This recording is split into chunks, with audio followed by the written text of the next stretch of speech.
I want to thank you, JD, for the introduction. You're going to be a fantastic Vice President of the United States. And you know, I chose him because he's for the worker. He's for the people that work so hard and perhaps weren't treated like they should have been, but they were treated that way 4 years ago, I can tell you that.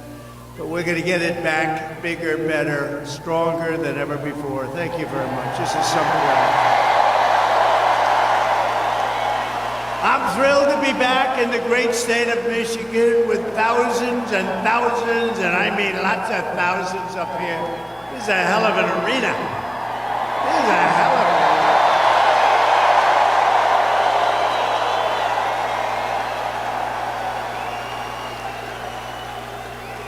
But you are the hard-working patriots that we love. You know, they have crowds of people outside. You're not even going to believe it. They go blocks and blocks. But let's forget about them, right? Let's forget about them. Let me begin this evening with a very special thanks to Americans nationwide, including all of you here today, for your extraordinary outpouring of love and support in the wake of the horrific last Saturday event. And when you think of it, it was exactly 1 week ago today, almost to the hour, even to the minute.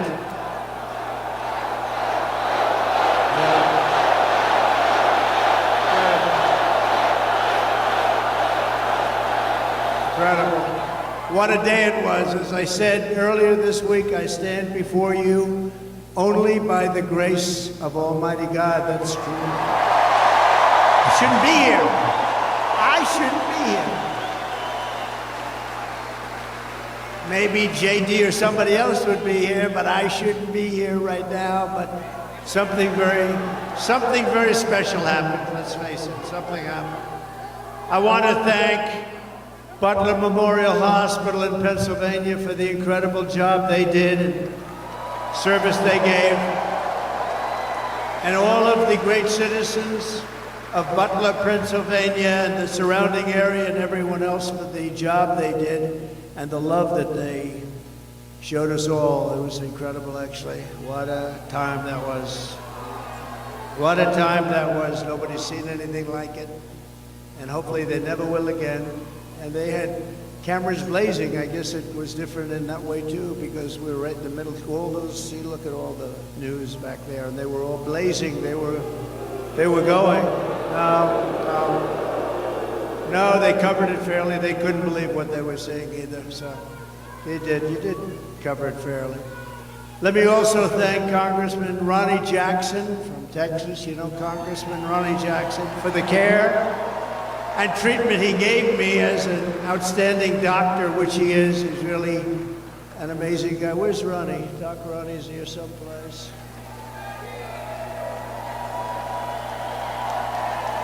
Thank you, Ronnie. Thank you very much. Great doctor. He was a great admiral, a great doctor. He's a White House doctor for Bush, Obama, and a guy named Trump. And they said, who was the healthiest of the three? He said, not even a question, Trump. And I said, I love that guy. I love that guy. When he said that, that was my doctor. Even if he's a congressman, that was my doctor. But he's been a great congressman. Thank you very much, Ronnie, for everything. We appreciate it. Ronnie Jackson. We continue to pray for the recovery of the two citizens who were wounded in that evil attack, David Dutch and James Copenhaver, two really incredible people. We remain in contact and send our deepest respect to the families. Corey, as you know, Corey Comparator was a brave firefighter who died, funeral yesterday, shielding his wife and daughters from bullets. He shielded them from the bullets of this horrendous person. Corey was a hero, and we will carry his memory in our hearts for all time. Great hero.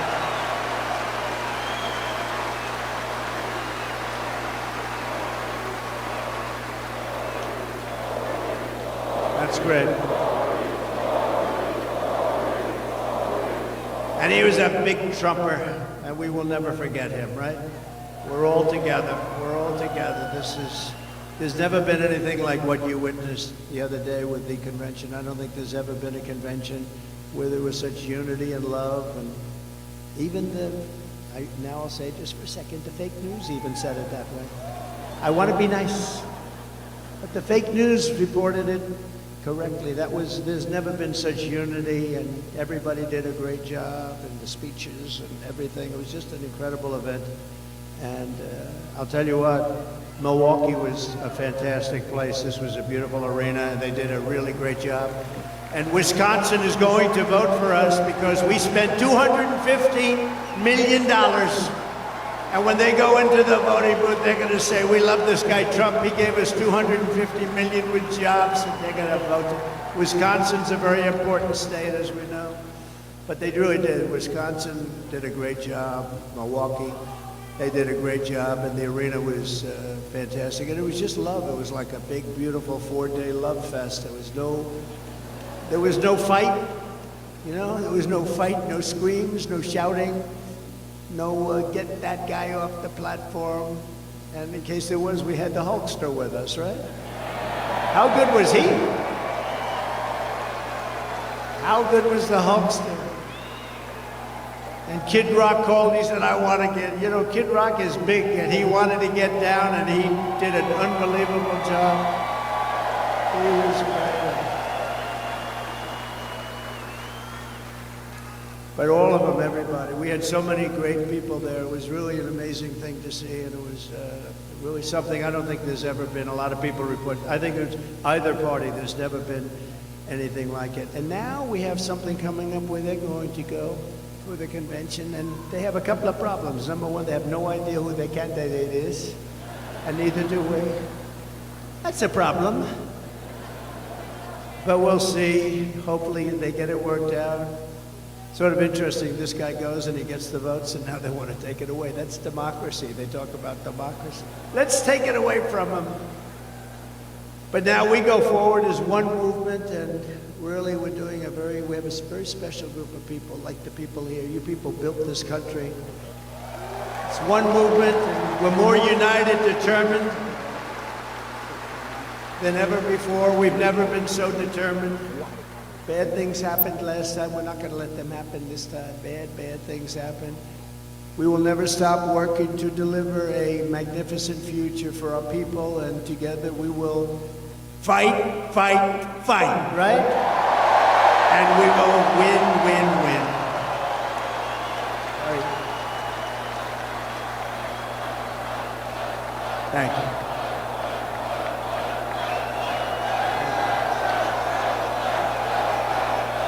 I like this place. You ever walk in to a place and you say, I sort of like this place. Less than 4 months from now, we are going to win Michigan. We are going to take back the White House in a monumental landslide. And with your help, we are going to make America great again. Right?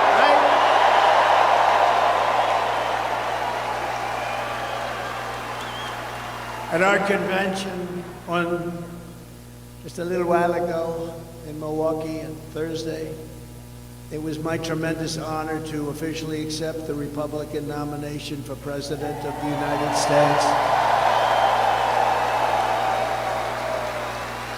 And I used to say it in 2016, and I meant it 100%, but I mean it even more now because this country has gone wrong. We're a failing nation. We're really a left-at failing nation right now. This will be the most important election in the history of our country. This is going to be the most important election. We cannot let it slip by. We cannot let people cheat. We cannot let this slip by, or we're not going to have a country. Because I do have other things I could be doing. It would be a lot easier. Although I'd rather be with you than sitting on some gorgeous beach watching boring waves coming in. No, I would rather. Actually, I would. You know that. I think that's one of the reasons we've been so successful together. You know I mean that too. But we're going to make our country more successful than ever before. Yet even as we gather this evening, we will, and take a look, still the Democratic nominee. We're going to find out shortly, maybe, I don't know. Let's do this. Let's do a poll. You know, I love doing polls, right? Like I do a poll, I do lots of polls, like, do you like Make America Great Again, or do you like America First, or do you like them both? I like them both, right?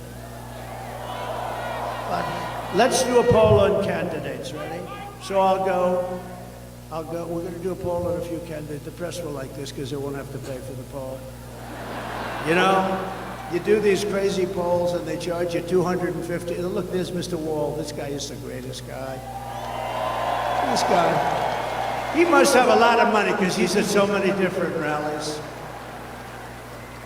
And he was at the one, that was a tough one, wasn't he? And that was something. You were right up in the front, too. You saw that. That was something. We're going to do a poll, and it's going to be a very nice poll. And right. Who's your favorite candidate? Who would you like? Let's do it. Who would you most like to run against? Because, you know, you could say, who's the best candidate? We're saying, who would you like to? We'll start with Kamala Harris, and then we'll go to crooked Joe Biden, and then we could possibly discuss a few. So who would you like to most run against if you're us, if we want to win? Ready? Kamala Harris, crooked Joe Biden. All right. I don't think we have to go too much further. Well, you have a terrible governor here who did a terrible job. Whitman. I'd like to run against her, actually. I'd like to run against her. No, she's one of the 20 that I mentioned. She's the one that gave her husband full right, title, and interest to everything, but nobody else could do anything but her husband. Her husband was sailing in the middle of your lake, your beautiful lake. He's out there sailing, and everybody else had to be locked up, right? Her husband. No, but things like that are mentioned during a campaign, little things like that. No, she's done a terrible job, but I hope I'd be very happy with her. At this very moment, Democrat Party bosses are frantically trying to overthrow the results of their own party's primaries to dump crooked Joe Biden from the ballot. Couldn't happen to a nicer guy. And as you're seeing, the Democrat Party is not the party of democracy. They're really the enemies of democracy. The parties of corrupt insiders like Whitmer, special interests, and the failed political class. That's what they are. Under our leadership, the Republican Party is now the party of the people. We're the party of hardworking Americans of every race, religion, color, and creed. We've become a very big party. We've become, right, fellas? You know what I'm talking about. I love you guys. We love you guys.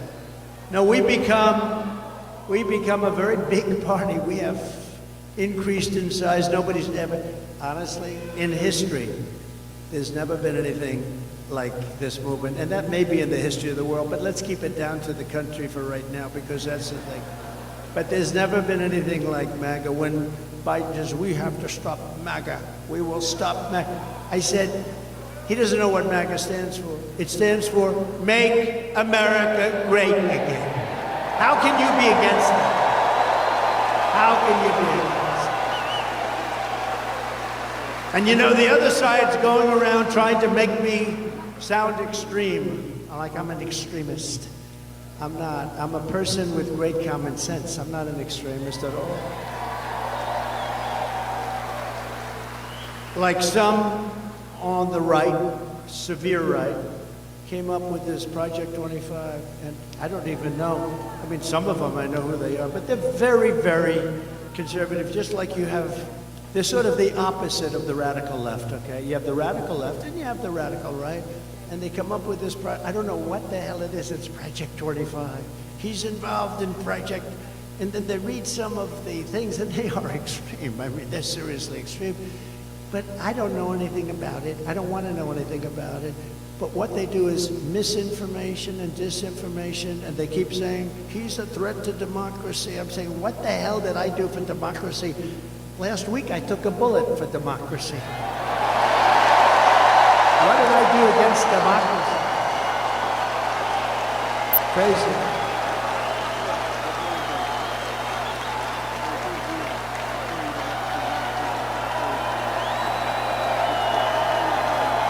Hello, Chris. Here's our great campaign man. Chris, are you having a good time? Look at him, he's back there, cool as a cucumber. You know, so far they're giving us great credit for the best run campaign they've seen in years. Isn't that nice? Thank you, Susie. Thank you, Chris. Look how cool he is, just sits there. Takes it in. Try doing it with another candidate sometime. They get stuff, right? What did I do against democracy? Crazy.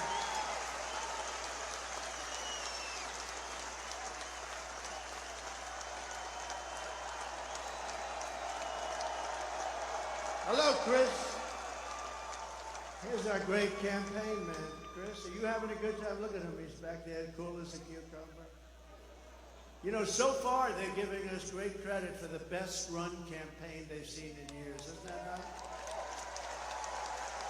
Thank you, Susie. Thank you, Chris. Look how cool he is. Just sits there. Takes it in. Try doing it with another candidate sometime. They get stuff, right? Anyway, thank you very much. Great job, Chris, Susie, the whole group. We have a great group of people. They love this country. They want to save the country. That's what we're doing. With your vote in this election, the Trump-Vance administration, by the way, I made the right pick. He's so good. They were all good. They were all good. He's really stepped up. But the Trump-Vance administration will begin rapidly reversing every single Biden-Harris disaster starting the day one. And when you vote for Biden, you're probably voting indirectly for Harris anyway, whether you like it. Common sense, it's all common sense, right? We will end the inflation nightmare that you would have never had. We had no inflation. See, there's another thing. Biden always goes, I inherited 9% inflation. And even the radical left reporters up there, look at all of them. Whoa, they have a lot of them. They have a lot of them. Look at those cameras. But they'll start turning off as soon as I start mentioning something. I'll say, the red light just went off. No, but actually the radical left reporters, of which there are quite a few, I can't believe it. I don't know why they'd have them. But the radical left reporters say, the guy's right. You know, it wasn't until 2 years in that we became destroyed with inflation. Inflation is a country buster. It's a class buster. It busts everything. Low income, middle income especially, and they get busted. They're busted. The country gets busted. Look at Germany from centuries ago. Look at every country that's had inflation. And we had, I believe, the greatest inflation in the history of our country. They don't even report it properly because they leave the worst numbers out. They don't talk about interest rates that went to 10, 11, 12%, and you can't get the money. So what does that mean, 12% if you can't get the money? It means it's higher from 2%. We will seal the border, and we will stop this terrible invasion that's destroying our country.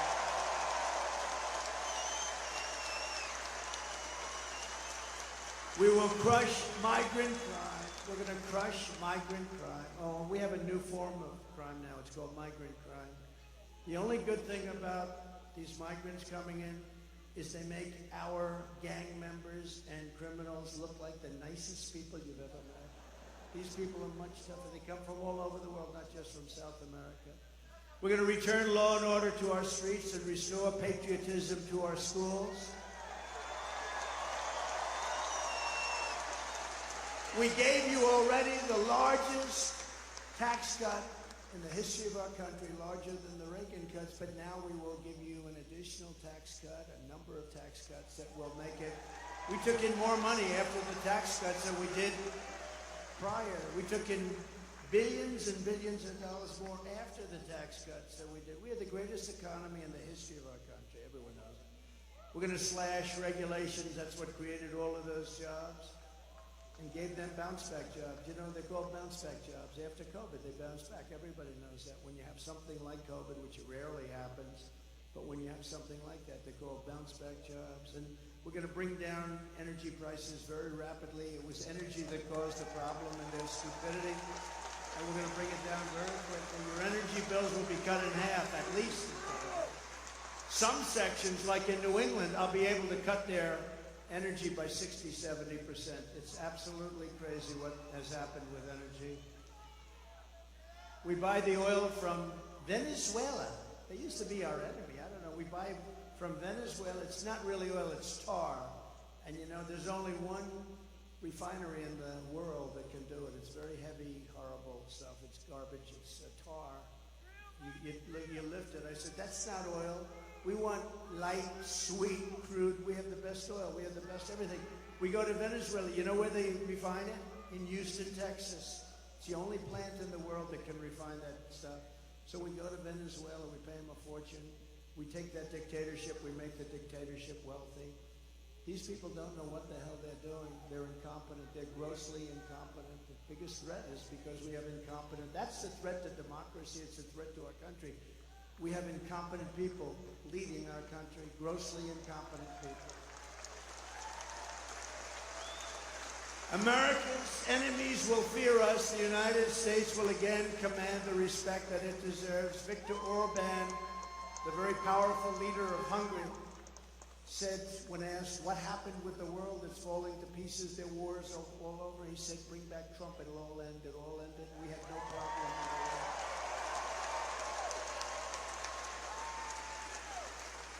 And something beautiful is going to happen because we will bring back the American dream, and it'll be bigger, better, and bolder than ever before.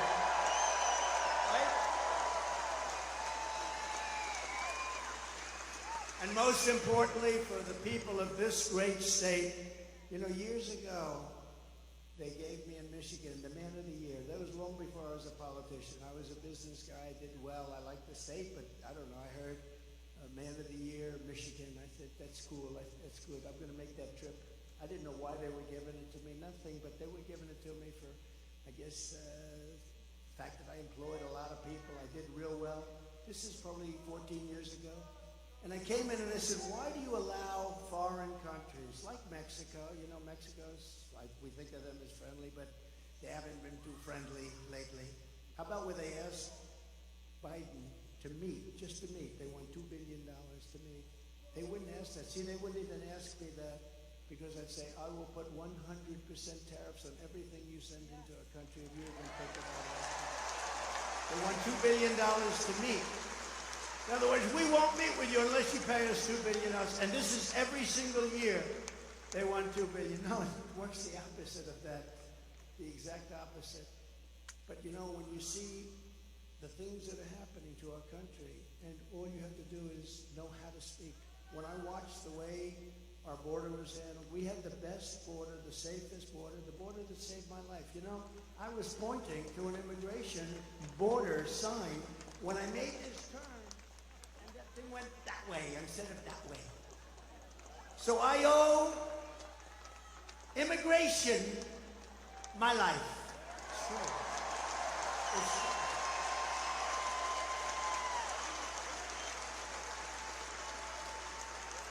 Now think about it. I'm talking thousands and thousands, much more than even this. I mean, we're restricted because you're in this giant arena. That's the one thing about outdoor that's good. You can have unlimited, like thousands and thousands as far as the eye can see. Nobody's over here or over here because there's nobody there. It starts like this, as far as the eye can see. And I said, look at the great results that we had on immigration. Just look at them. If I didn't say that, and it's because we had like a crane holding this massive sign, I call it the $1 million sign, that they're expensive. But that sign was very good. I think I'm going to sleep with it tonight. I'm going to sleep with it tonight. I said, what was that? What was that? Oh, then I looked, I said, that's not good. That's not. So it's immigration, if you think about it, right? Immigration, I would have never been looking to the right, and I had to be. It was the only place that would have saved us. They do these reports in the New York Times and all over the place where they had, you know, the shape, you know, the if he turns this way, this way, this way, if every shot was no good for me except for the one direct. It came whizzing by, and I hope we have to never go through that again, everybody, because it's so horrible. But most importantly, for the people of your state, this great state, I will rescue the U.S. auto industry from obliteration. They're going to obliterate it all. And anybody that votes for the head of the United Auto Workers, that guy doesn't know what he's doing. He's approved all electric cars. And you know, Elon, I love Elon Musk. Do we love him? I love him. And I'm constantly talking about electric cars, but I don't mean I'm totally for them, but whatever the market says, and if it's 10% of the market, 12%, 7%, 20%, whatever it is, it's okay. But you can't have 100% electric cars. And you know, so Elon endorsed me recently, the other day. He's great. Elon Musk. He's a brilliant guy. Every time I call him, he's talking about it. I got a new idea for a rocket. You have to hear this. No, it's true. You know, the first time I ever saw this, I'm watching television like 3 years ago, and I see a rocket engine, motor engine, come down landing, straight up there, no wings, no nothing, and it's landing. I thought I was seeing things. What is that? And it's landing on a barge in the middle of the ocean. And then another one comes down, and another one. I guess 4 of them came down, 3 or 4, and they land upright. I said, what the hell was that? I've never seen that before. Now, if that were government, you wouldn't see that for another 50 to 100 years. But it was Elon.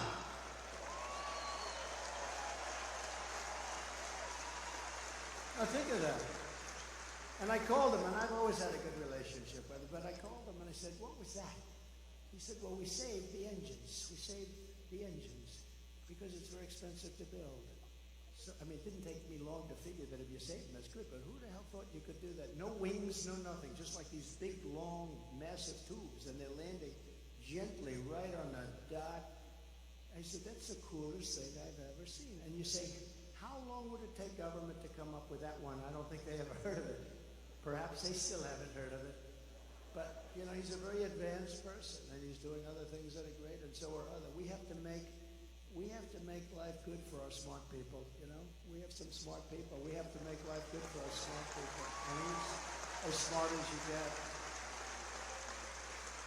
But Elon endorsed me the other day, and I didn't even know this. He didn't even tell me about it.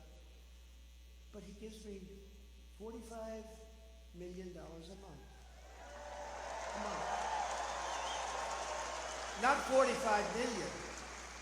Gives me 45 million a month. And I talked to him just a little while ago to say I was coming here, how you doing? And he didn't even mention it. He didn't mention. I mean, other guys, they give you $2 and you got to take them to lunch. You got to wine them, dine them. No, he's a great guy, he really is. But, you know, he's never mentioned to me, why are you hitting the electric cars? Because he understands I'm not hitting it. I think it's incredible.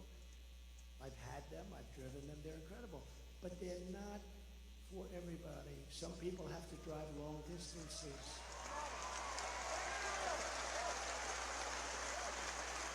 And they tend to be more expensive. And, you know, they'll probably be made in China because China has all of that material. Oh, there's the guy that I stood up here. Are you the same guy, the same muscles? Look at that guy. Are you the same guy? Yes? No kidding. It's pretty good memory, right? Unlike somebody else that happened to be running again.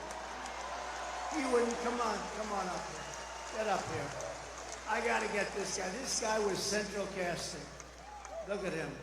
Look. Oh, I think he was standing on a box. That was the only thing. I said, come on up here. Don't hurt yourself. Can you get him up? I like this guy. He's a serious union guy, a United Auto Workers. Look at him get over there. It's okay. He does not carry guns. He's not, come on up here. Look at him. Look at his shape he's in. I'm glad to see you. Glad to see you. I'm glad to see this guy. I told you we're going to get 85 million of us out there to vote for him. So let's go home from this rally and do our part.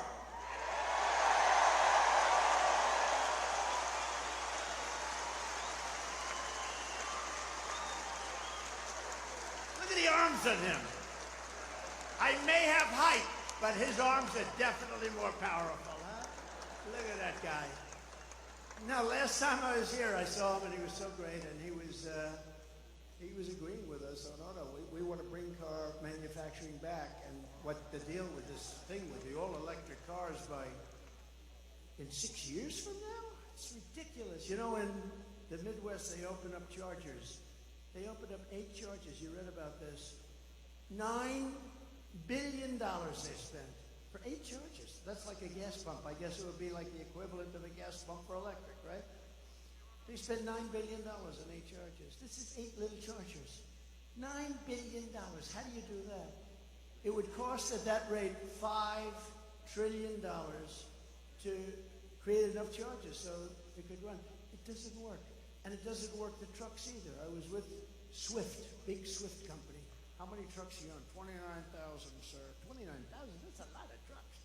One of the biggest, I guess like the biggest. I think he's the biggest, right? And he said they want to destroy our business. They want us to go all electric. I said, so what's wrong with electric? I said, if you take a big, beautiful, like Peterbilt or one of the great manufacturers, how many times would you have to stop from New York to Los Angeles? None, sir. We go right there. We have some left over. Really? That's with diesel. I said, what about if it's electric? We have 6 to 7 stops, about 3 hours each. So immediately he's saying, that's not working too well. He said, but there are other problems. He said, the truck is so much heavier that you'd have to rebuild every bridge in the country. That doesn't sound too good, right? And then the third thing, he said that the battery is so much bigger than a tank, a big tank for the diesel, for the gasoline, but the diesel mostly. It's so much bigger that most of our payload would be holding batteries. In other words, we wouldn't have any room for the product. So let's say you hear those 3 minor details. Typically, you would end the conversation, would say that doesn't work. These people said, we don't care, we want you to go all electric. Can you believe these people? They're crazy. They're crazy. No, they're crazy. And they want boats to do the same thing. I was with in South Carolina, one of the biggest boat manufacturers of, smaller fishing boats from, let's say, 16 to 35 feet.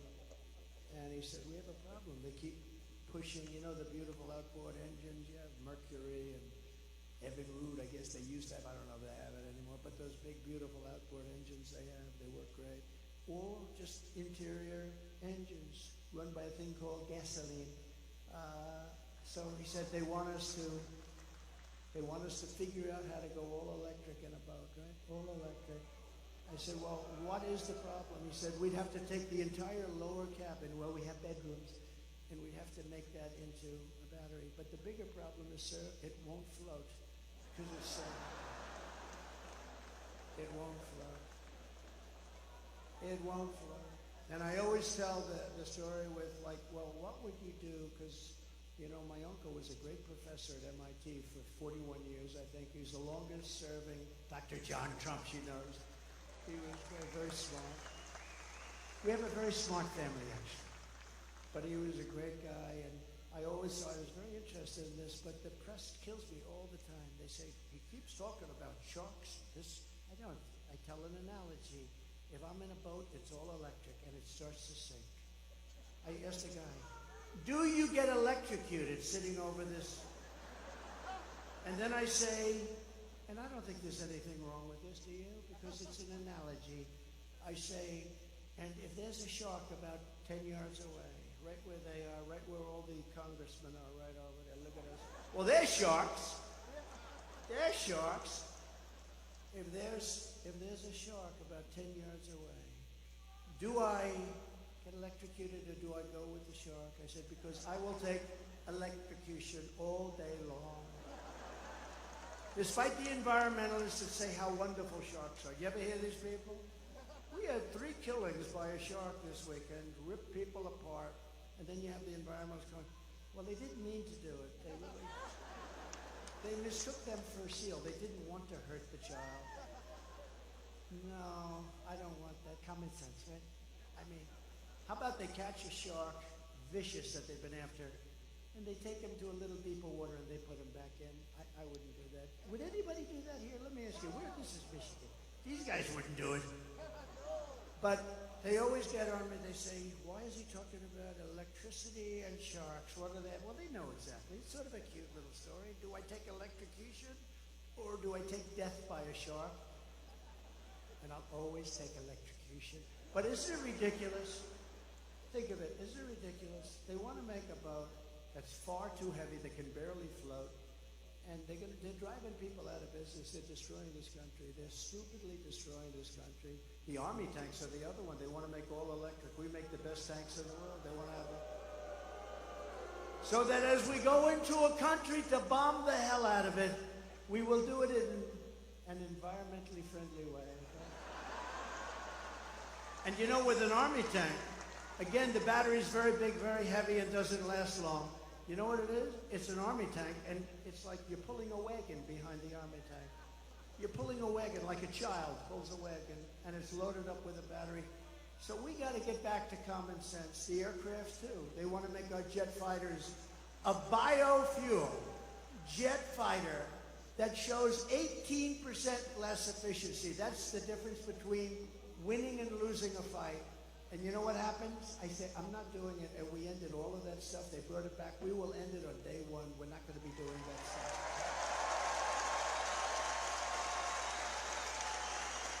In 4 short years under my leadership, I did more for Michigan auto workers and manufacturers than any president in the history of our country. And just as I promised, I withdrew from the Trans-Pacific Partnership, which would have totally destroyed your auto industry. I ended the disaster known as NAFTA. That was the worst trade deal ever made. That was the worst trade deal considered by him. That was so unfair to us with Mexico and Canada. The worst trade deal ever made, and replaced it with what they call the best trade deal ever made, the USMCA, Mexico and Canada. And I know it's good because Mexico and Canada are right now, as we speak, working like hell to try and renegotiate the deal. Don't do it, Biden. Well, he doesn't know what's going on. Don't do it. He's watching us now. He'll say, what's that trade deal they're talking about? Well, sir, they've been negotiating with us for about 2 years. I never heard of that negotiation. Where is Mexico anyway? Where is... See, now the fake news will take the statement I just say, where is Mexico? And they'll put it on television.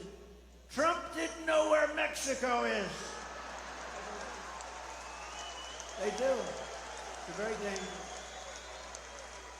The biggest threat I have to my administration is sarcasm, because they play it against me. When I show that he can't walk off, he can never find the entrances off a stage. Look, one here, one there, 2 here. He could jump off the front, I guess. And whenever I imitate him, I called my wife. She's great. Our wife, she's great. Our great First Lady. So, and she looked great the other night. She made that entrance. She made a lot of entrances. She was something. But she walked in, but I told her the other night, I said, how good was I? How good? This was at a rally a couple of weeks ago. How good was I? Well, you were really good, but not great. Why? Well, it showed that you didn't know how to get off the stage. Well, I was imitating Biden. So what they do is they show the imitation of Biden. They said Trump didn't know how to get off the stage. That's our fake news. So we have to be very careful. So I haven't done it in about 3 weeks. I'll do it again, but maybe not right now. It's too soon. Darling, you were great. I mean, I get these crowds, 50, 60, 70,000. In New Jersey, we're leading New Jersey by 4 points, by the way. We're leading Michigan by 6 points.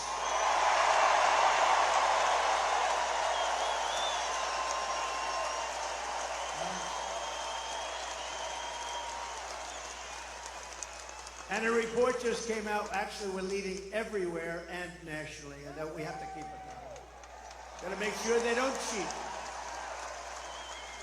Got to make sure they don't cheat. I took on China like no administration in history. bringing hundreds of billions of dollars pouring into our treasury when no other president had gotten 10 cents. You know, China never gave us 10 cents. I got hundreds of billions of dollars from China. And I got along very well with President Xi. He's a great guy. He wrote me a beautiful note the other day when he heard about what happened. And he wrote me a beautiful, most of the leaders did. You know, a lot of them didn't like what I was doing to them, but they also knew it was about time. The jig was up, right? It was about time.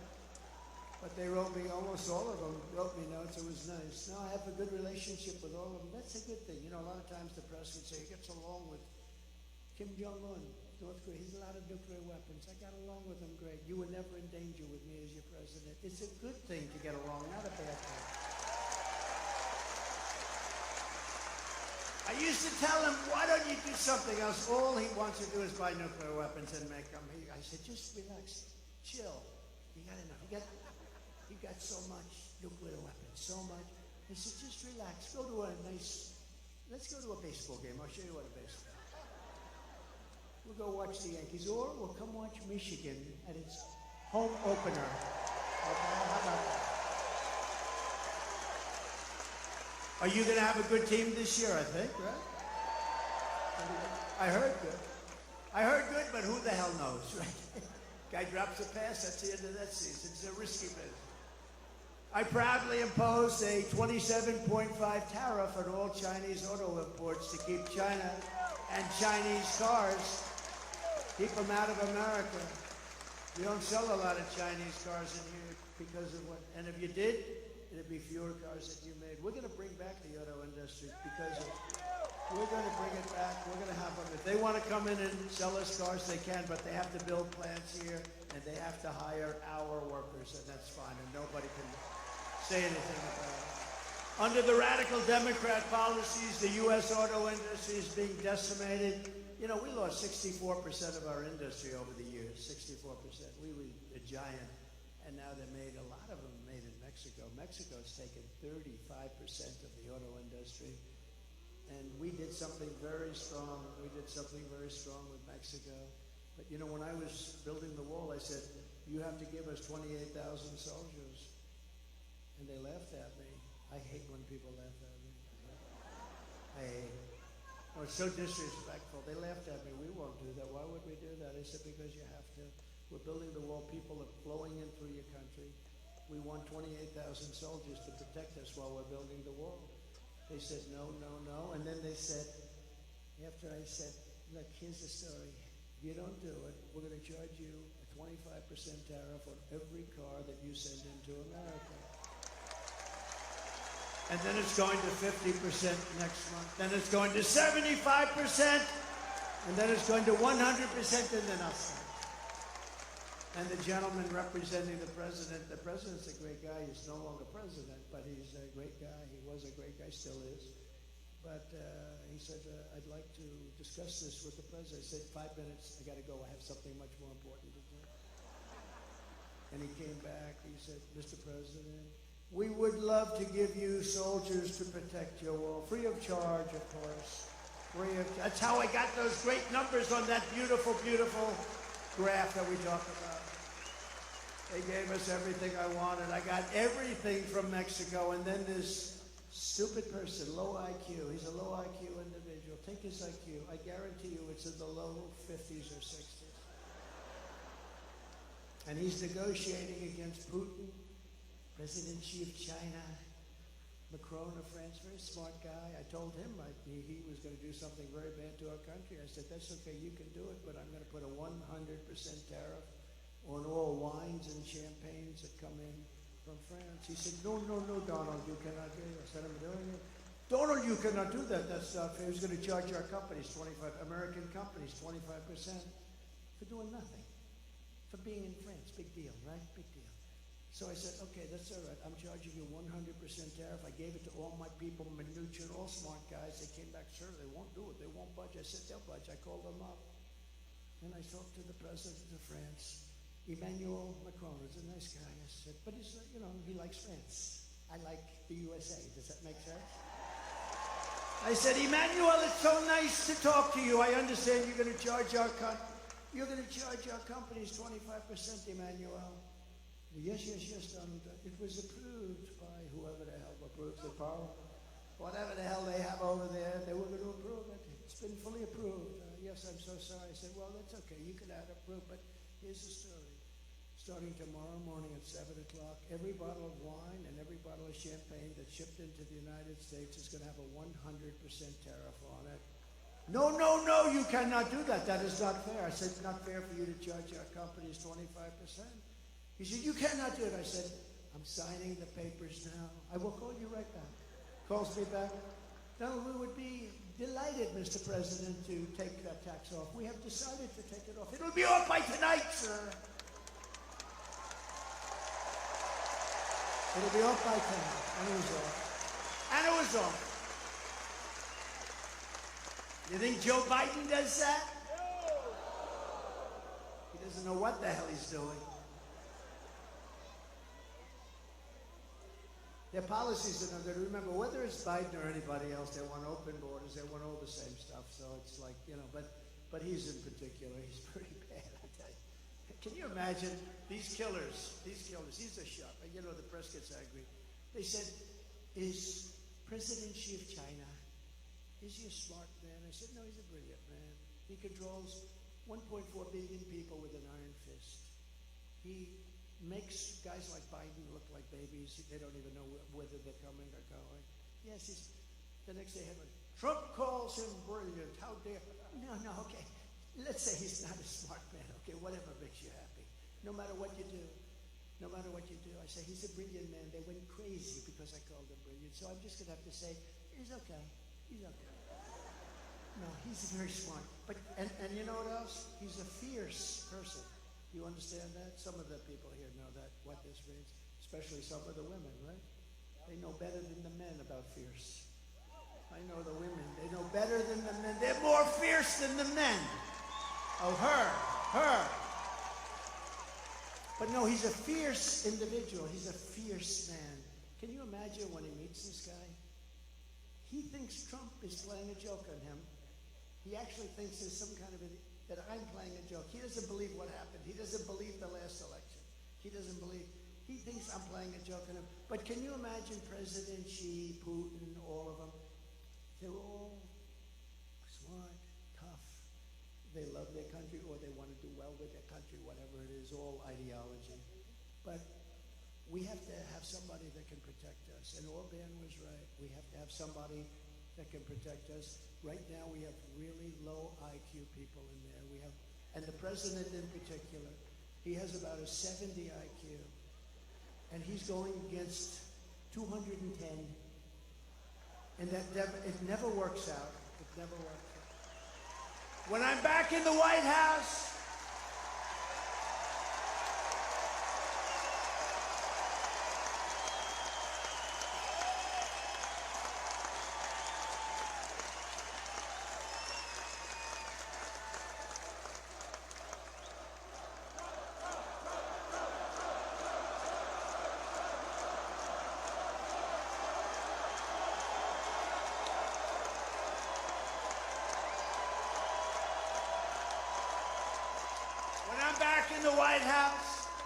the way they will sell their product in America is to build it in America. They have to build it in America, and they have to use you people to build it. Thank you very much. Very simple. We will build American, buy American. We're going to hire American. We're going to get it going. We're going to get the auto industry back. It's ridiculous. I will revoke China's most favored nations trade. You know, they have a most favored nations trade status. They've had it for years. We had it revoked, and then we had that stupid election, that ridiculous election that everybody knows was ridiculous. But I will revoke it. They have a trade where basically they're saying we're just beginning. They're not just beginning. They're teaching our people too much. I will pass the Trump Reciprocal Trade Act, meaning if China charges us a 100 or 200% tariff or tax, we will charge them a 200% tax. Called reciprocal. They charge, we charge. sort of says, I shouldn't say this, because, you know, Franklin Graham, I told the story the other night, Franklin Graham, he's such a wonderful guy. Billy Graham was his father, the greatest. My father used to take me to Yankee Stadium to watch Billy Graham. The place was packed. And he would get up and he would rant and rave, and you left there and you believed that it was God, in fact, that helped me last week. You would believe it. You listened to Billy Graham. And Franklin Graham is right, probably. But he wrote me a beautiful letter. He says, President Trump, I watch your speeches and your rallies all the time. I love your storytelling. There's nobody that can do it like you, but please, you're hurting yourself very badly. Don't use foul language. It made me feel bad, actually, because I don't use much. I don't use much, and if it is foul, it's not really foul. You know, there's really foul and there's foul, and then there's a little off. Like some people don't even, they don't like the word hell. That's a bad word. You know, I mean, that's not good. Or the word bullshit they don't like. So, but it's more descriptive. There's just no word to sort of. But he said, so please, so I've been really good, and for the last 4 or 5 times I've really been good, but you know, you lose a little something. But reciprocal trade, it basically means you screw us and we'll screw you. It's very simple. And I can't describe it. And I don't think it's foul, but he's probably right. To further protect Michigan auto workers, I will end the Biden-Harris electric vehicle mandate on day 1. It's going to end on day 1. And I will immediately terminate the Green New scam, and we're going to use that money to build roads and highways and bridges. Under Biden and the radical left Democrats, inflation is wiping out our middle class. Groceries are up 57%. Gasoline is up 69%. Mortgage rates have quadrupled. They've gone up 3, 4, 5 times.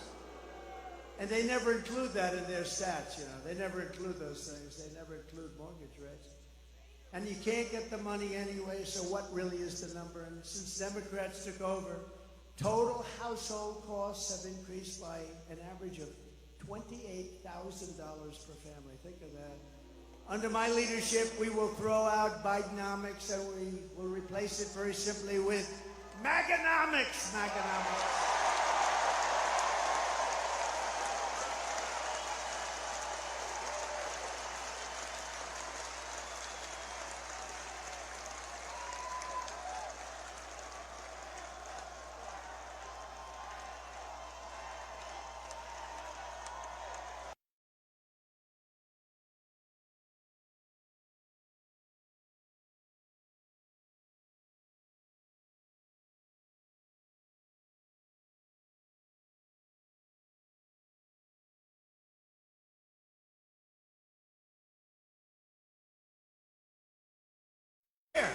I apologize.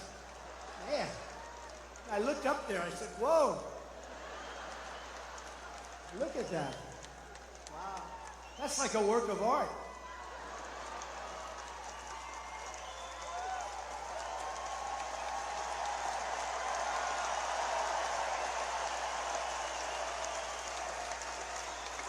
Only look at that one. Don't look. That one looks.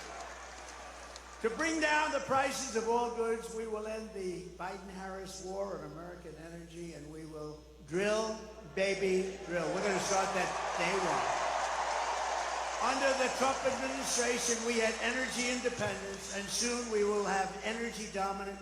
We will be more dominant than any country by far, and we were. Just 4 years ago, we started off at number 4, we got to number 3, and then we had to beat Russia. We beat them, and we had to beat Saudi Arabia, we beat them, and we were like a rocket ship, and then we had this idiotic result.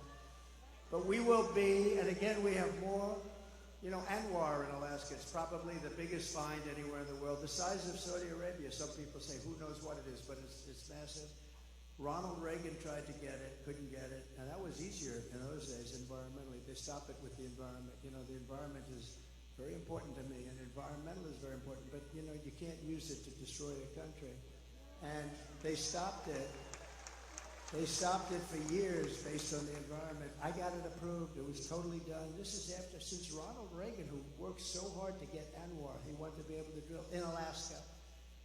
Think of it as the size of Saudi Arabia, approximately, bigger than Texas, bigger than everything. We would have had something that nobody else even comes close to. And on the first week in office, his Department of the Interior person, who was just put in, Department of Interior, she outlawed it. She said, we're not going to use it, stopped all work. They were ready to start drilling. It took them a while to get ready. They're ready to start drilling. The money would have been incredible. The prices were very high. We're the only country that stops drilling when the prices are at an all-time high. And we stopped drilling, but we'll get that back, and I'll get it back very fast. But ANWR, they got it. Unbelievable. And I will cut taxes even further than we did before, and that includes no tax on tips, right? No tax on tips. All the government does is harass everybody over it anyway. It's like a big harassment operation. They hired 88,000 IRS people to go harass everybody. So if you work in a restaurant, if you drive a cab, or if you do anything having to do with tips, I hope you're going to remember, bartenders, let's see, hospitality workers, a caddy, a barber. Barbers get tips. I don't give mine a big tip because I don't think they do a very good job. If you're a mover, a driver, or anyone else who relies on tips, the money is going to be 100% yours. You better go vote. If that doesn't get you out, if that doesn't get you off your ass to go out and vote for Trump, nothing will. Gotta do it. Right? Gotta do it. And as we rescue our economy, I will also restore the sacred and sovereign borders of a place called the United States of America. Right? The United States of America. With Democrats in charge, the greatest invasion in history is taking place right now. This is an invasion of our country. You remember during the time I was trying to get the wall, and I was getting all sorts of assurances, and you couldn't get it from Congress. It was incredible. So I did get a lot of money for the military. So I put an extra $10 billion. I put a little fund, an extra $10 billion. I then called it an invasion of our country, and I took it out of the military, and I got it built. And now we're going to build it larger. We have to close up the areas that weren't built. We have certain areas where we needed to have them open for a little while for getting all of our stuff back. I don't like leaving brand new bulldozers and everything on the other side of the border, right? We want to close it up. But we had certain areas we had to close up. And when they took over, they said, we're not going to close it. I said, these guys actually do. I thought they were kidding. I thought they were not being serious. Who would want an open border? Who would want an open border where people come in from prisons and jails and mental institutions? Either people that don't love our country, stupid people. They're not stupid because anybody that can cheat that well in an election's not stupid. Or maybe a new thing is emerging where they want to get people to vote illegally, and they don't care. They have no shame. And we're watching that. Our chairman is here. The Republican chairman is here. The whole thing. See? The big boss is here in Michigan, so you're going to remember that. But we're working on that, but they do. They're trying to sign people up who just came in, who have no idea where they are, what they're doing. They came in. And in many cases, they're very rough people, but they came in. They're trying to sign them up to vote. This is what they'll do. Because think of it. If they have open borders, if they have men playing in women's sports, if they have a raise in, they're going to raise your taxes by four times. 4 times. Think of it. What you're paying now, you're going to pay 4 times more. With policy like this, nobody can get elected. The only way you can get elected is to cheat. And they are really good at it. That's the only thing they're good at. That's the only thing they focus on. They have no good policies. They don't do anything well. But they're using these people, and they're trying to sign up the people. And we've caught them, and we sue, and we do all the things that you have to do.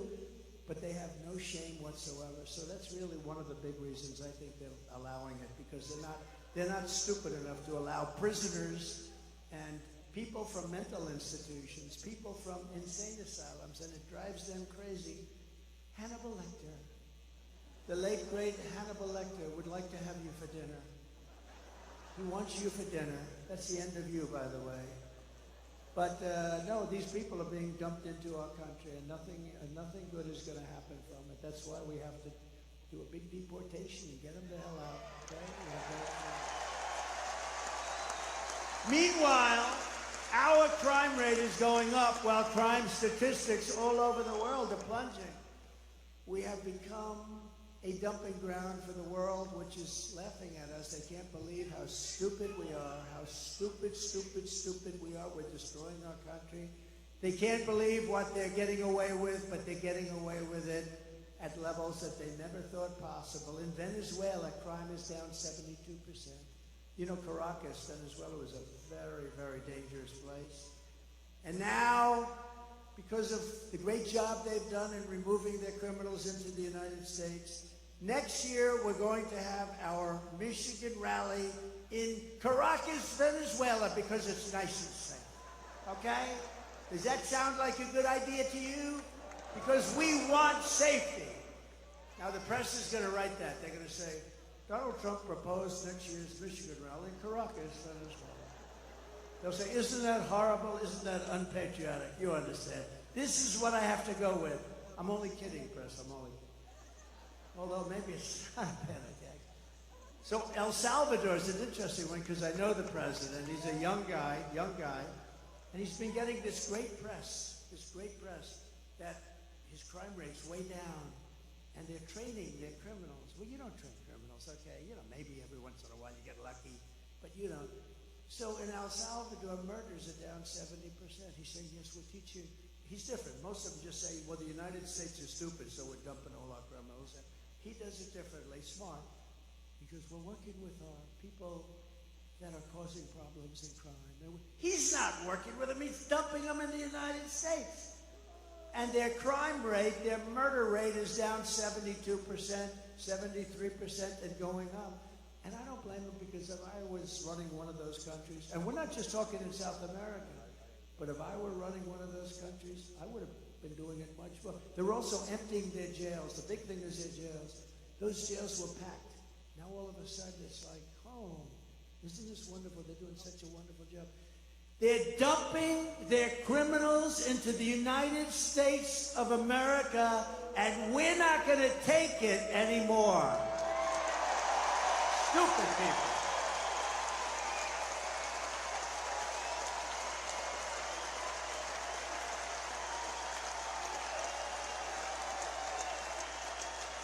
You're not going to teach a criminal not to be a criminal. Not going to happen.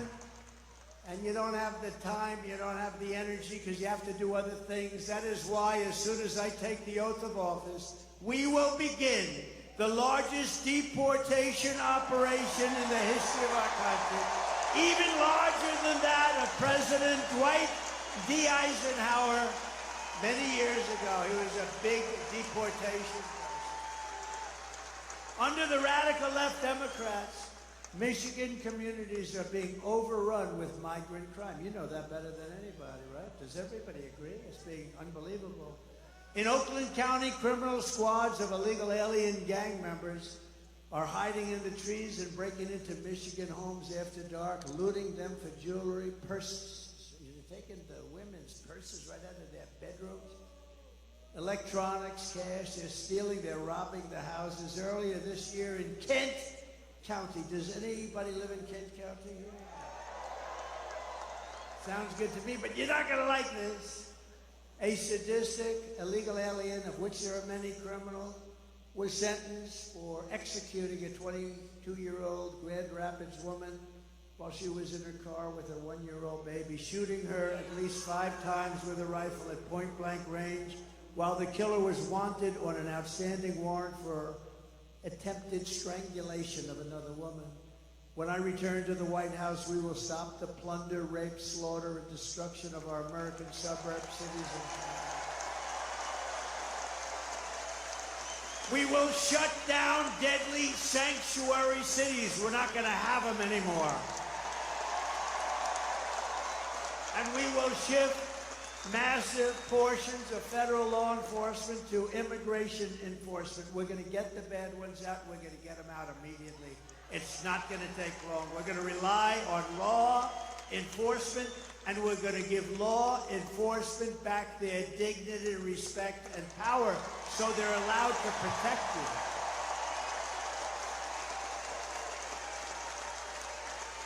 It's no wonder Joe Biden and his thugs are so desperate to stop us. They know that we are the only ones who can stop them. We're the only ones. You know, we talk about Biden like he's a feeble old guy, and he is. He is. But it's the people that surround him. I mean, he's perfect for them. This is the fascists and communists and some bad people surround him. I know just about all of them. I can tell you about all of them. Did you hear about our big victory in Florida last week? Did you hear? We won the big case. We're going to take down Trump. We're going to take down Trump. No, when you have a great court system, when you have honorable judges, people that really love the country, good things can happen. But we won that case in its entirety. That was the one that's going to take them down. They've been saying that for, 8 years now, right? And here we are leading in every poll. We got to get it close. You got it close. You got it close. We don't want to talk too much.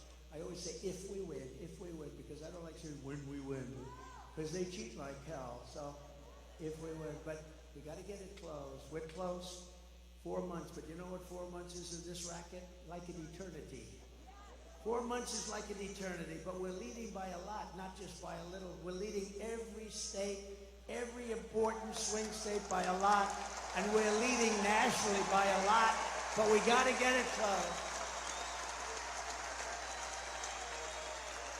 The radical left Democrats rigged the presidential election in 2020, and we're not going to allow them to rig the presidential election in 2024. We're not going to allow it.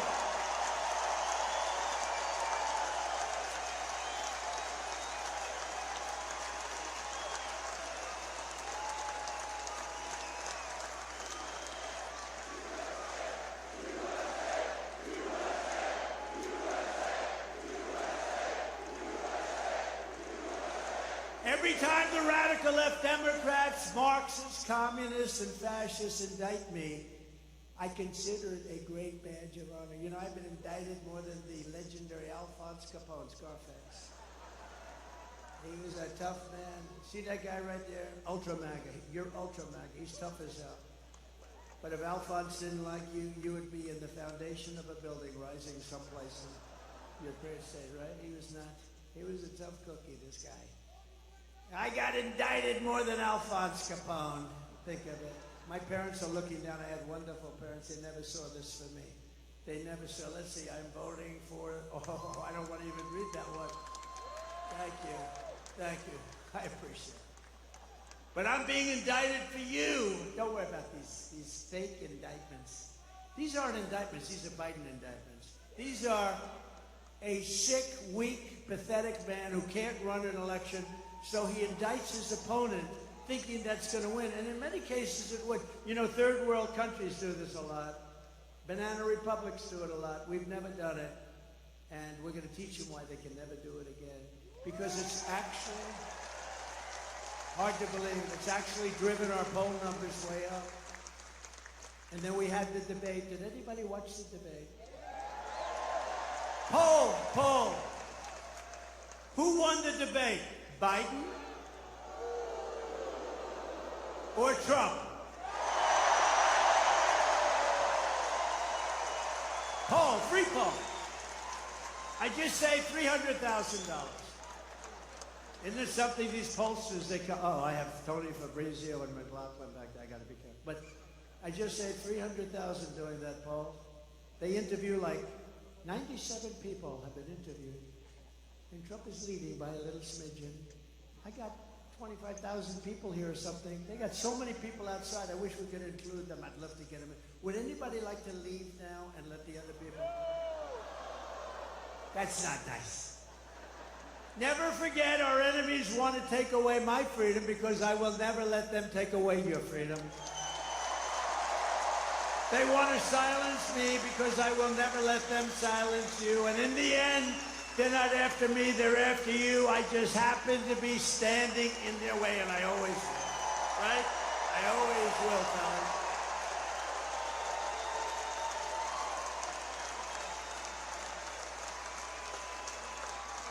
So we have some exciting news today, because we're pleased to be joined by many outstanding Michigan patriots. They are, I know every one of them, including your next U.S. Senator from Michigan, Mike Rogers. And Mike is just as adamant as me. He'll vote to stop the invasion, end inflation, halt the outsourcing of Michigan jobs, and bring back the auto industry. You are going to double or triple your auto industry within the next 3 years under Trump. Mark it down. Mark it down. Because we're not taking their cars. We want them to build the cars here, using you people to build them. Also with us is another good man who is running for Michigan Senate seat, Sandy Penciller. Do you know Sandy?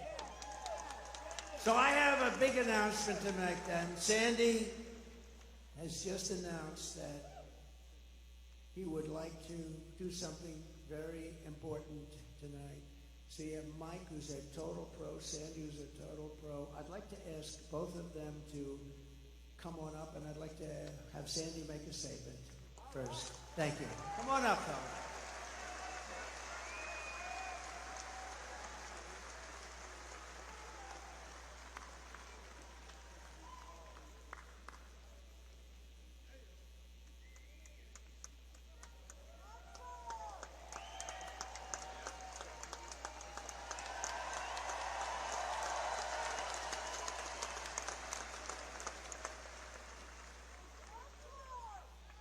Thank you, Mr. President.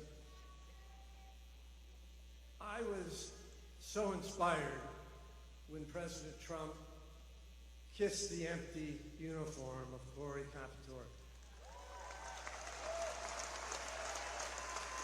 I flashed back immediately to a couple days after 9/11 at the local firehouse, where I hugged the lone remaining survivor and looked out at 12 empty uniforms. Thank you for honoring all of them as well.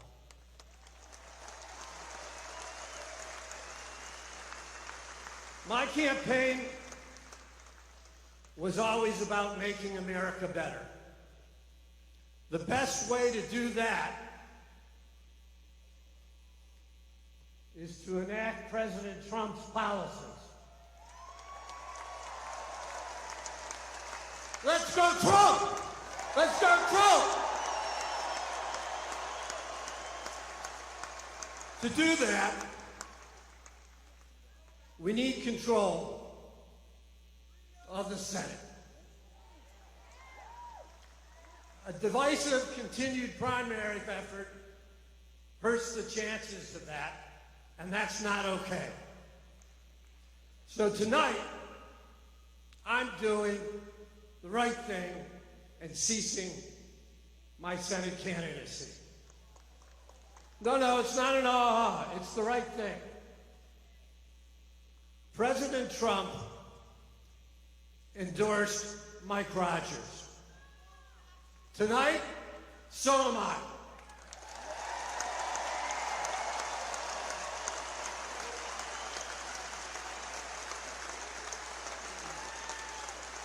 Mike's gonna make a heck of a senator. So I want you guys to look around the room tonight, because everything goes through Michigan. The presidency, the Senate, the House, and the State House. Look around, make a pledge to each other. We're gonna fight like hell to save America and elect Donald Trump, Mike Rogers, and the rest of the ticket on the Republican Party. Thank you.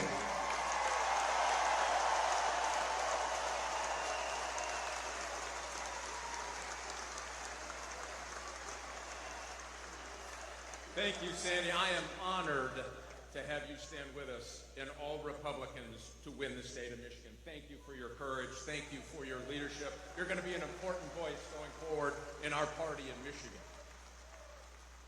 And Mr. President, I want to say this, as a former law enforcement guy, it wasn't that the bullet took you to the ground.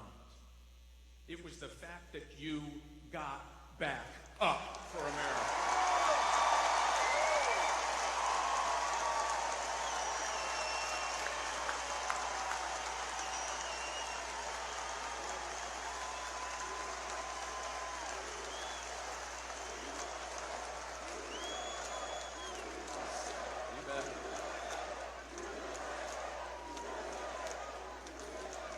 I have spent my career working to protect America as an Army officer, as an FBI agent working organized crime in Chicago, as the chairman of the House Intelligence Committee. I have never seen a more unsafe America because of the Democrats over the last 4 years.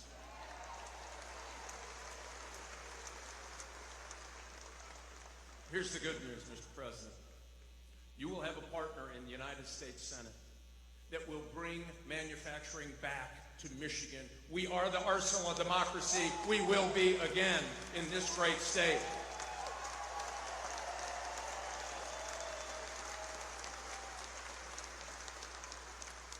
And I'll pledge to you, I will get Department of Justice reoriented to actually going after criminals. We are going to dismantle fentanyl distribution from here to the steppes of China, and we're going to tell China, you sell in the United States, you'll have a price to pay.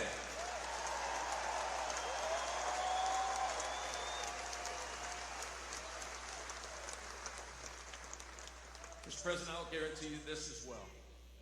With your leadership, winning the state of Michigan, winning for the United States, putting America back in Washington, D.C. versus Washington, D.C. and the rest of America, we will make America respected again.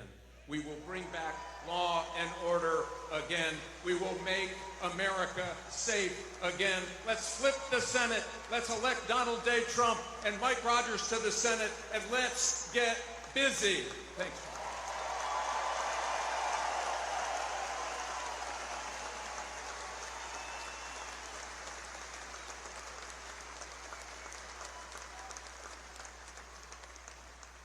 Unifying the party, and it was beautiful to watch. Thank you, Sandy and Mike. And Mike, good luck. You're running against somebody that's such a bad senator. You don't even, I was there for 4 years plus.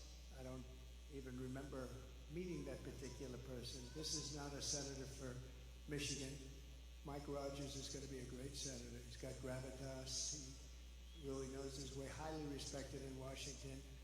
And I think, I mean, it should be an easy race. Nothing's easy, but it should be an easy race. So good luck. Good luck. And thank you very much, Sandy and Mike. We're also joined by members of Congress and great people, friends of mine, warriors. Jack Bergman. Jack? Thank you, Jack. Great job. A real friend of mine, somebody I was very much in favor of right at the beginning, John James.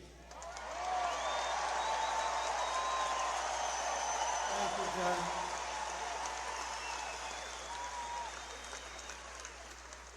A warrior, somebody who helped me do a lot of different things. He gets things done. Bill Heisinger. Thank you, Bill. Thank you very much. And another one. These are all great people. Tim Wahlberg, thank you for everything you've done, Tim. You've been unbelievable. Always there for me, right? Always there. And a man from a slightly different location, a little bit down. You're not going to get there with an electric car, but unless you want to stop a few times. But comes from a state known as Florida, a great place, and he's so respected. He's such an incredible man. Brian Mast. Thank you, Brian. Ah, Brian. Thank you, Brian. What a guy he is. He's a warrior. He's a real warrior. Thank you, Brian. Michigan House Republican leader, Matt Hall. Thank you, Matt.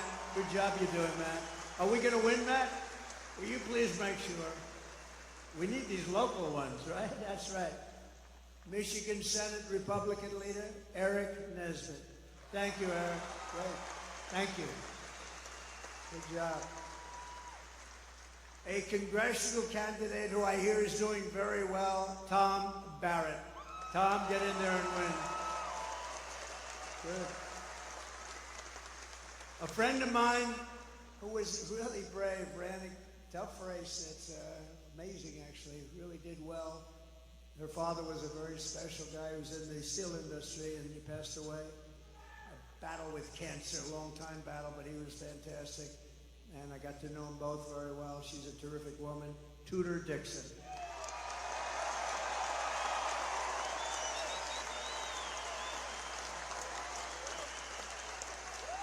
Thank you, Tudor.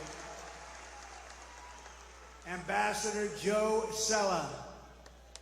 Thank you, Joe. Good job you're doing, Joe. Very important person in this room, Michigan GOP Chairman. Where are you? Okay. Pete Hoekstra. Oh, there he is. I fought like hell for him to take that job, right, Pete? I said, Pete, you got to do it. How are we doing, Pete? How are we doing? Huh?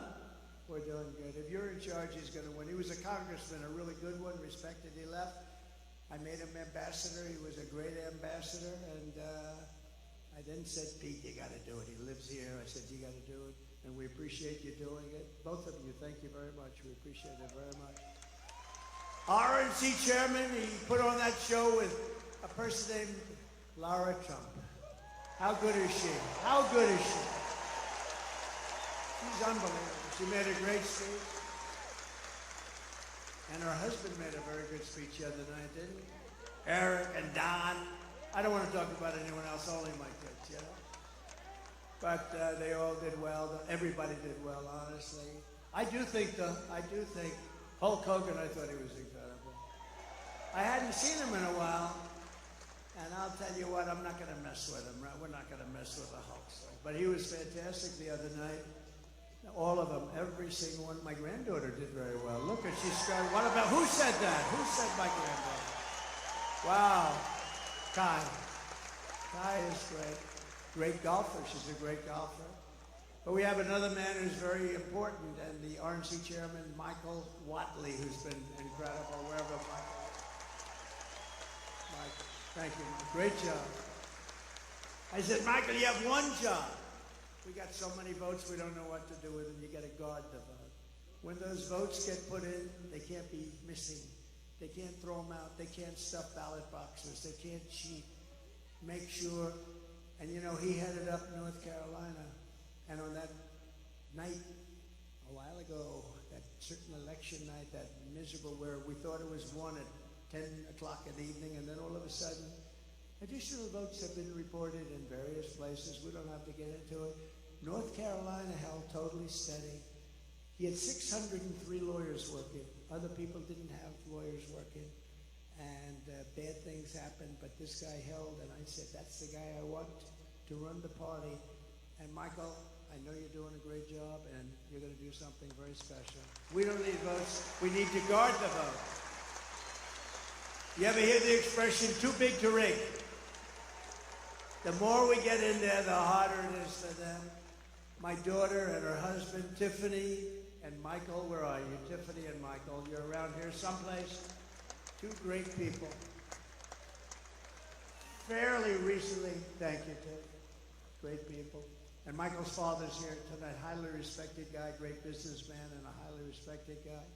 From the moment we take back the White House from crooked Joe Biden and Kamala, I call her Laughing Kamala. You ever watch her laugh? She's crazy. You know, you can tell a lot by a laugh. No, she's crazy. She's nuts. She's not as crazy as Nancy Pelosi, crazy days. Did you see Nancy Pelosi is selling out Biden now? Did you see? She turned on him like a dog. Well, I don't know if he should continue. All of a sudden, where did that come from? She was 100%. All of a sudden, she's not sure. Not sure means she's gone. But no, she's crazy as a bedbug. She's a crazy girl. I believe we're going to have the 4 greatest years in the history of our country, I believe.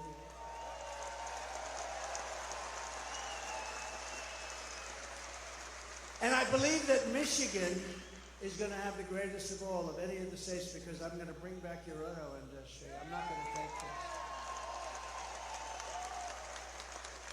You know, in Mexico, they're building among the largest plants for auto manufacturing anywhere in the world. In Mexico, near the border, they think that they're going to make cars and sell them into the United States and lose all our jobs. It's not happening. And you know who owns those plants? China! China owns them. And we're not letting it happen. We'll put 200% tariffs on, 400, I don't care what would. Whoever is building your plants, we're not allowing any of those cars to come into the United States, okay? We're telling that to Mexico. You want to build those plants? A friend of mine who builds plants, that's all he can do. He's a great guy, but his strength is plants. If you say walk across the street, he's not that good at it. But to build a plant, he has no problem. He builds a great auto plant. So I said, I'd like to see one. Take me. He goes, well, we'll have to go to Mexico. I said, what about the United States? No, not so much. He goes, they're actually some of the biggest in the world being built right now in Mexico. I said, this happened over the last couple of years with this stupid president that we have. Stupid. He's a stupid person. And I can say it because, you know, once he weaponized justice, you know, I would never talk about a president like that. Once he weaponized justice against me, I said, oh, wow, that's really incredible. That's never been done before. I can do it. And I'm knocking him out. But sometimes you have crooked judges. We have some real crooked judges, too. That's the only way. The only way I can lose is crooked judges. But we'll get it overturned, anything that happens. But once he weaponized, I wouldn't talk that way. In fact, before this happened, before he did this, I treated him not nicely, but I treated him with far more respect than I do right now. It's one of those things. But we can't let these companies come in and steal our wealth, steal our jobs, destroy our companies, and end up building it 10 miles across the border and think we're going to allow them to get away with it. We're not. They have to build it over here, and they have to use our people. So, and it's going to happen. And Michigan will benefit more than any state in the union because they stole your auto industry, and we're going to bring it back, and it's going to be at a level that it was in its height. Okay? You hear that, John James? You hear that? We're going to put John James in charge.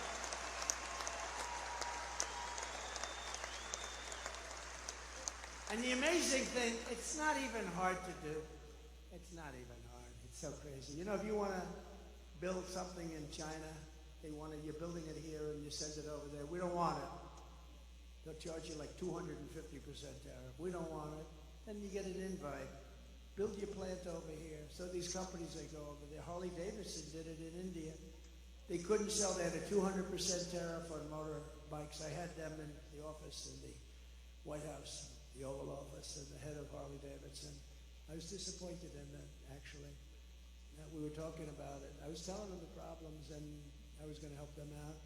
But I said, how are you doing in India? No good. Why? We have a 200% tariff. In other words, if we sell a bike, they have like this massive tariff. And I said, well, if you have a 200% tariff, that means you're not going to be able to sell any. But they invited them over to build a plant, and Harley-Davidson went, and I guess they're building the plant or built it or something. But that's what they do. I don't blame India. I blame us for allowing it to happen. It's not going to happen anymore. I had it stop, and then we had the COVID fight. We had to fight COVID. We did a great job. We never got the credit. We got credit for the military. We got credit for everything. I defeated ISIS. We did unbelievable things. Unbelievable. We got the biggest tax cut in history, the biggest regulation cuts in history.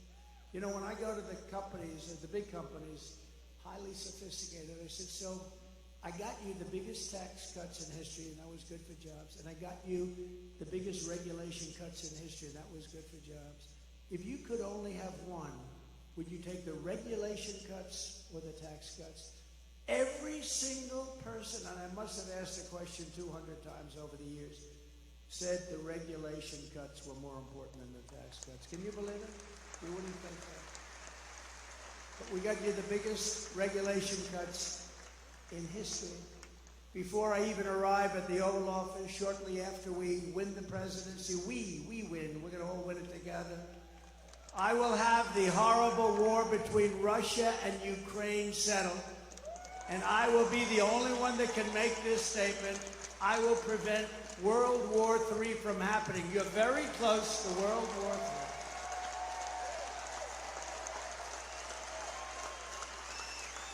If I was president, the Afghanistan disaster, which probably caused Putin to go in, and by the way, he wouldn't have gone in with me. He would have never gone in with me. And he didn't. And by the way, he didn't. But the Afghanistan disaster, not the fact we're getting out. I was getting out. After 21 years, you get the hell out. But I would have kept Bagram. It's 1 hour away from where China makes its nuclear weapons. We gave it to them so stupidly. It's one of the biggest airfields in the world. We built it many years ago for billions of dollars. We were going to keep that. We were going to man it, keep it. Think of it, 1 hour away. You know who has it now? China has it. How stupid are we? Should have kept that. And you know the lift? The lift should have been done at Bagram, not their little local airport where they had riots all over the place, and then the bombs started going, killing 13 of our great people. Obliterating, I heard the number this morning, 47. That's maybe the right number because we're looking at 47, you know that, right? Obliterated 47 great young Americans, their legs gone, their arms gone, their face just wiped out.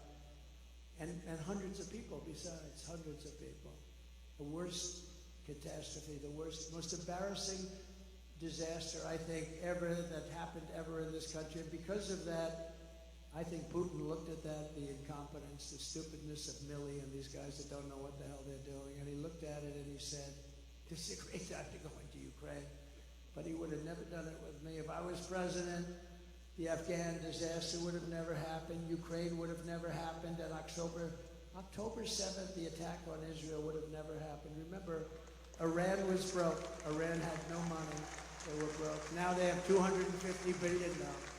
But we'll get along with Iran. We'll get along with whoever we have to get along with, but it would have never happened. All of the things, and you know what wouldn't have happened? Inflation wouldn't have happened because I had energy low. Inflation was caused by energy going up twice.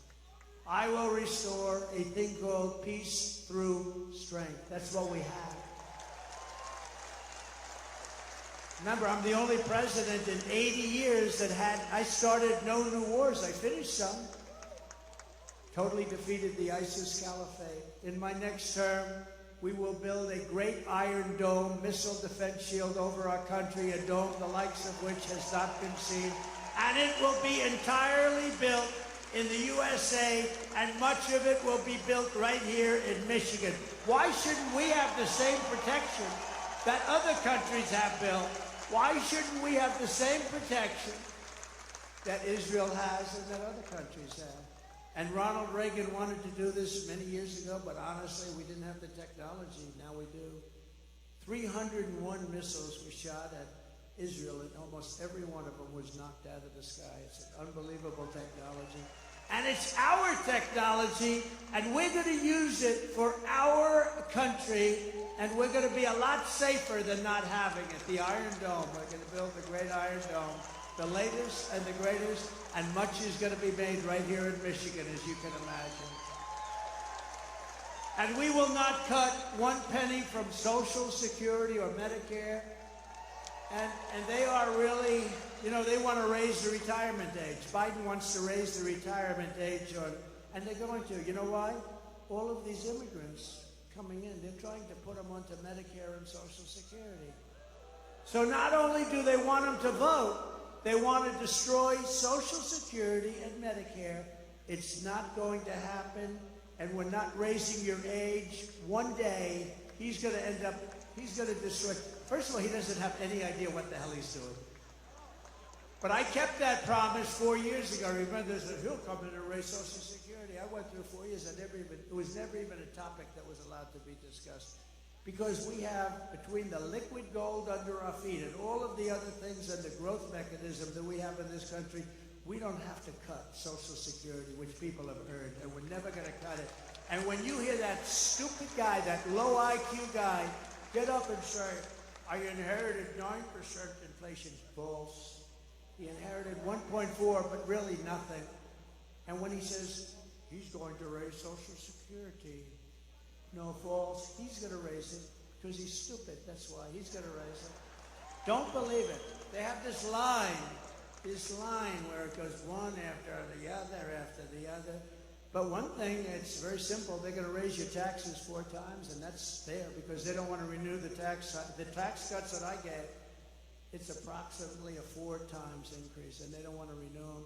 But you can't believe these people when they get up. Biden and I watched Camilla the other day, brilliantly put on Fox. I don't know why Fox does it. Please, Fox, will you please get smart? Will you please get smart? And she's ranting, right? He is going to destroy Social Security. He's going to destroy Medicare. He's going to destroy this. I mean, just made up. It's just sound bites. It's disinformation. That's the other thing they're good at. They say anything they want to say.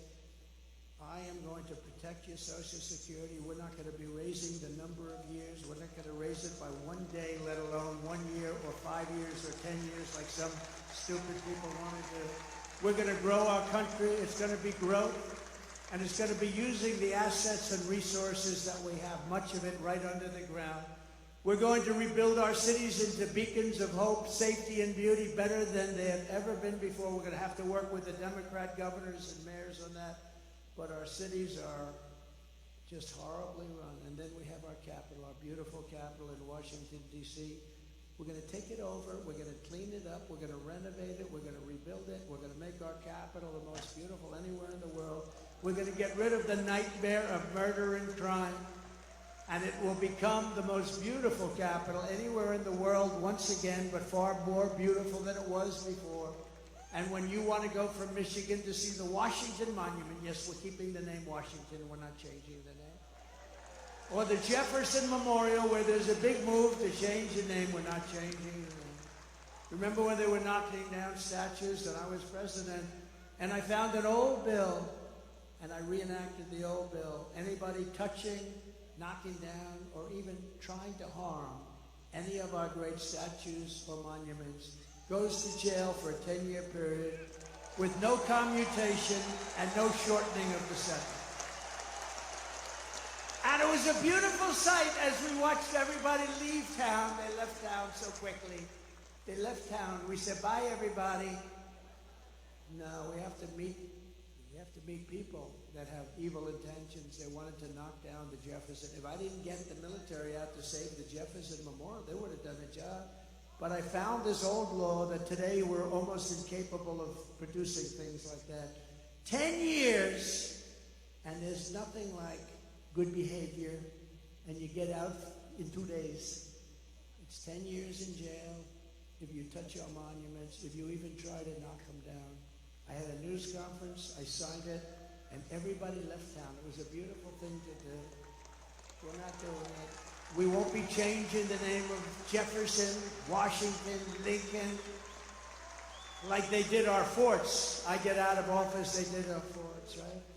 We won 2 world wars in those forts, and now they have different names, many of them. Fort Bragg, and the people that live next to Fort Bragg are not happy. They're not happy. They changed the name.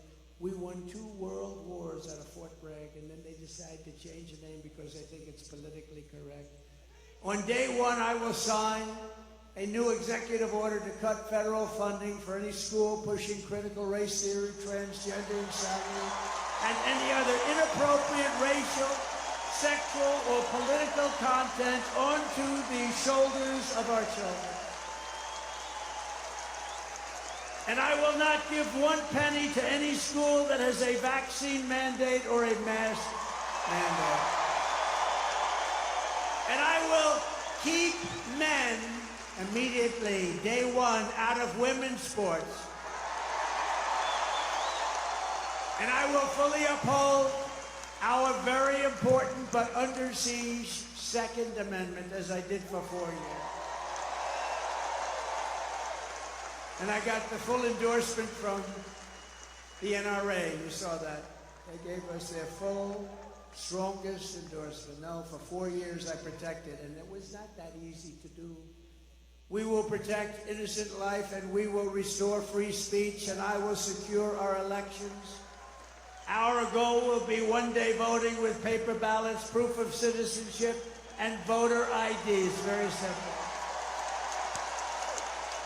But until then, Republicans must win. We have to win, win, win, win, win. We want a landslide that is too big to rig. I said it before. I'll say it 100 and 200, 300 times before that very spectacular date. But you know, remember, November 5th is not really the date. It starts in early September, North Carolina and some others. Because now we have these ridiculous laws where you can vote before the election, after the election. We got to have one-day voting, one-day voting. What happened to those ballots that were over there last week? Oh, sir, we moved them around a little bit. Oh, really? I mean, think of it. You vote 2 months early. Nobody knows what the hell's going on. Where are all the ballots that happened? Why are they using a shovel? They're shoveling off. You ever see what goes on? Take a look at what happened in Georgia. They're shoveling ballots into wheelbarrows, moving them around. If you took the 10 worst presidents in the history of the United States and added them up, they would not have done near the destruction to our country as Joe Biden and his horrible Biden administration have done. They're destroying our country. They are destroying our country. And you know, we get up and we have levity, we have laughter, but honestly, there's really nothing funny about it. They got millions and millions of people, many of whom are criminals and terrorists, flowing through, and people from mental institutions flowing through into our country totally unchecked. And they move many of them into hotels. Some of them are luxury hotels. Hotel owners are making a fortune. They're destroying their hotel in a certain way, but they're making a fortune. And our military is living on the street with nothing. And yet they're putting these people into luxury hotels. So if you want to save America, get your friends, get your family, get everyone you know, and vote. You got to vote early. Vote absentee. I don't care how you vote. You know, they will say, oh, sir, we have to vote early. Well, you know, a lot of times you vote early, that's gone. You got to vote, and you got to follow your vote. Make sure it doesn't get canceled out. You can do it. Vote on election day. I don't care how you vote. You've got to vote. Vote early if you want. Everyone say vote early. But look, you got to vote. You got to get out and vote. You got to protect your vote. That's what Michael's doing. He did it better than anybody else in the country in North Carolina. That stayed right here. When Georgia went down, when Pennsylvania went down, it stayed right there. All of a sudden, in certain states, they found all these votes. A totally rigged election. We're never going to let it happen again, because this time if it happens, we're not going to have a country. We won't have even a semblance of a country left. And if you want to help us ensure election integrity, sign up. It's called ProtectTheVote.com. ProtectTheVote.com. Sign up. And that's on election integrity. You got to watch and watch very carefully. So in conclusion, from Marquette to Midland, from Lansing to Flint, and from Detroit to right here in Grand Rapids, we've had great victories in Grand Rapids. Remember when we won the state of Michigan? Now, we did much better the second time, but I won't mention that. But remember, and I was at Grand Rapids, and we came in, and we had a crowd like nobody ever saw late in the evening. Remember that? You were there? And we had a crowd like nobody's ever seen before. I said, why would we lose Michigan? And we ended up winning Michigan. I was right. Actually, Bill Clinton told Hillary that he was in Michigan. You're going to lose. You know, he's a good politician. You had a natural instinct. He said, you're going to lose Michigan. You're going to lose Wisconsin. They said, whoa, why are we listening to this man tell us this? And he was right. Wisconsin and Michigan. I said, why are we going to lose? We had 49,000 people show up. She had like 300 people show up. I said, why are we going to lose? And we won. We won Michigan. And then we did much better the second time, but bad things happened. We're not going to let that happen anymore. We stand on the shoulders of the brave Michigan patriots and tough Michigan workers who manned the first assembly lines. Do you remember that? Does anybody remember that? It's a long time ago. Anybody remembers that? They're extremely old. Is there anybody who wants to admit? They revolutionized industries and turned the state into a manufacturing powerhouse like no other. And we're going to bring it back. And we're going to bring it back. I'm not talking about lots of other industries. I'm talking about the auto industry, because it's such a big. I can say we're going to bring back cement. We're going to bring back all sorts. I'm just talking very simple. It's so simple. It's going to happen so fast. You're going to be at a level as though you were from 30, 40 years ago. You're going to manufacture cars again at a level that you haven't seen in many, many decades. You probably have to get rid of this fool, this stupid idiot representing the United Auto Workers, because he sells the auto. You know, I'm much more popular than anybody with the auto workers. We're going to get 95% of that up. But they have a guy that, I mean, he pushes the electric mandate, and they're going to be made in China. They got to get rid of that guy's bad news. Your Michigan ancestors gave us Motown, the Mustang, and the might of the American Midwest, and it really is a might. They forged the steel, laid the railroads, tilled the fields, fought the battles, and won the victories that made America into the greatest and most powerful nation in the history of the world. It's true. It was the most powerful.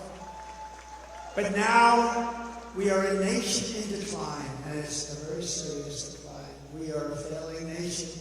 We are a nation run by fools and stupid people. We're a nation that has lost its confidence, its willpower, and its strength. We're a nation that has lost its way, but we are not going to allow this horror to continue. We're not going to let it happen. Less than 4 years ago, we were a great nation, and we will soon be a great nation again.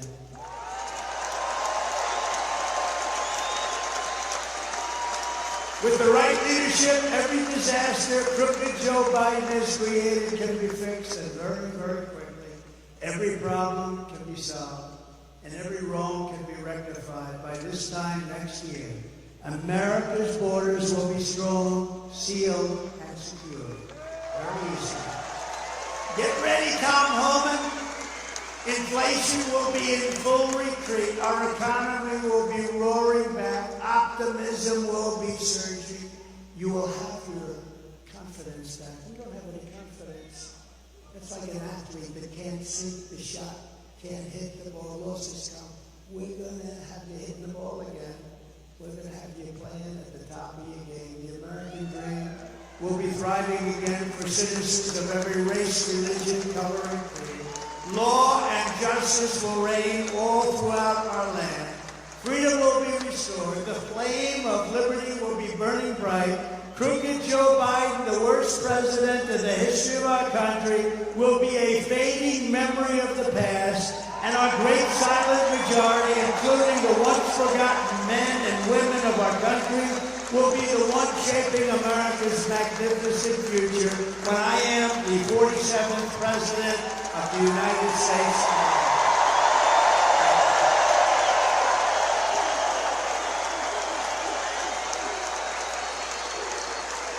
Because we are all Americans, and together we will show November 5th to be the most important day in the history of America. It will be the most important day.